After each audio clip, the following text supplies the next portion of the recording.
கந்தா கடம்பா திருமுருகையா சிவகார்த்திகேயா மால்மருகா செந்தமிழில் திருப்புகழ் பாடி நின்றால் மனம் மிஞ்சிடும் இன்பம் விளையுதையா.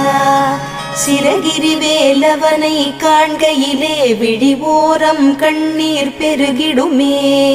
கந்த சஷ்டி கவச்சம் போதுவோர்க்கு கந்தன் கருணை என்றும் துணை வருமே.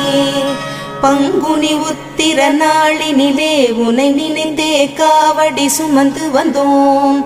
புன்னகை புரியும் ஷண்முகனே உன் சன்னதி தேடி ஓடி வந்தோம். உன் பதம் பணிவது என் தவமே, என் மனதில் நிறைந்திடும் உன் முகமே. ஷண்முக பிரிய குஹ குரு சரவணனே வந்தே இன்னருளை தர வேண்டும். தென்பழனி மலையில் ஆண்டி முகம்